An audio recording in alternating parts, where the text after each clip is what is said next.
नमस्कार, मी विद्याश्री।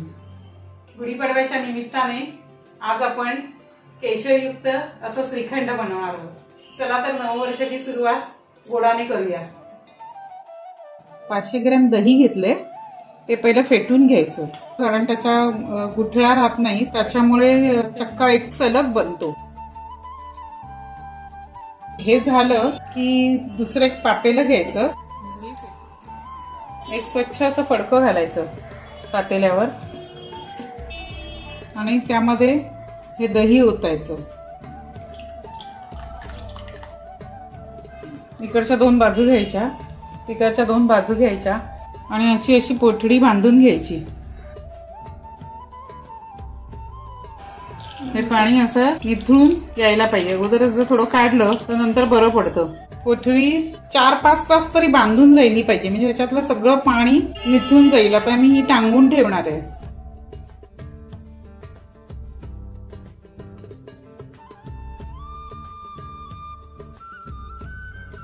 हे पाणी फेकायचं नाही, कारण ह्याच्यामध्ये पौष्टिक आणि पोषक अशी जीवनसत्व असतात।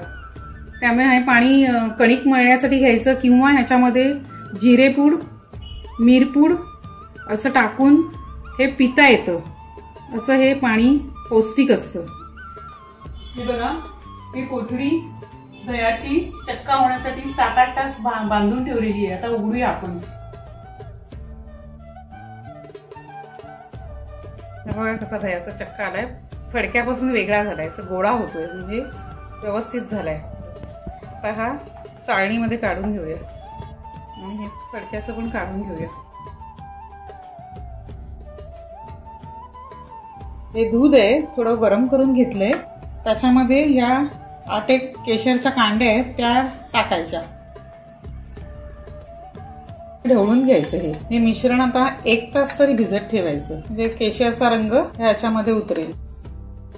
श्रीखंड बनवण्यासाठी आपण जेवढा हा चक्का काढलाय ना, तेवढीच ही साखर घ्यायची। ही साखर मी अख्खी साखर दळून घेतली आहे। हे प्रमाण सेम पाहिजे, तर व्यवस्थित होतं श्रीखंड।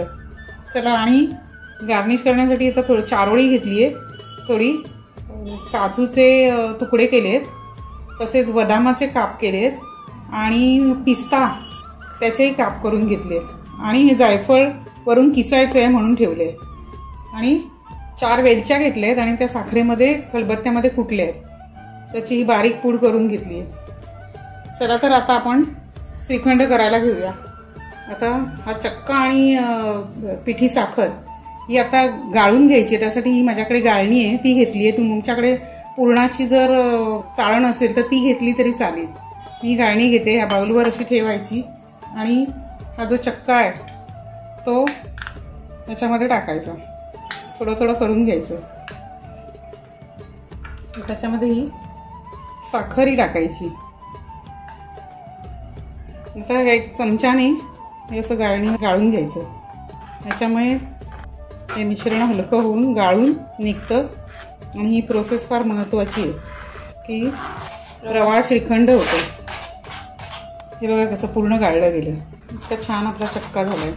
आता हे बघा ते कसं खाली आलंय गाळून। आता हा काढून घ्यायचा। काढू मी? धर ना, काढ त्या बाजूने।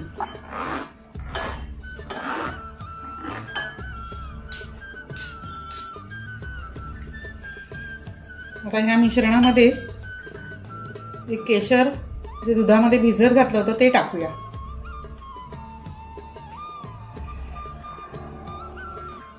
त्यानंतर ही वेलचीची पूड टाकूया। त्यानंतर हे थोडंसं जायफळ हे करूया आणि आता हे मिक्स करून घेऊया। कलर आलाय मस्त, एकजीव करायचं।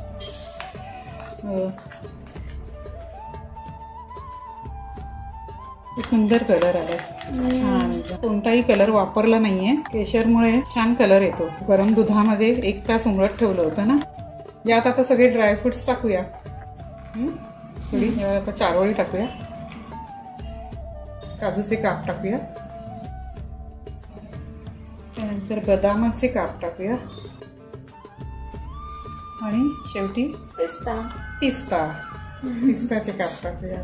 झालं श्रीखंड तयार। माझा तर गुढीपाडवा नेहमी श्रीखंडानेच होतो, पण मी आज तुमच्या बरोबर शेअर केलंय कसं बनवायचं श्रीखंड हे तुम्हाला दाखवलंय. तर तुम्हीही बनवा आणि छान तुमचा गुढीपाडवा साजरा करा. गुढीपाडव्याच्या गोड गोड शुभेच्छा तुम्हाला.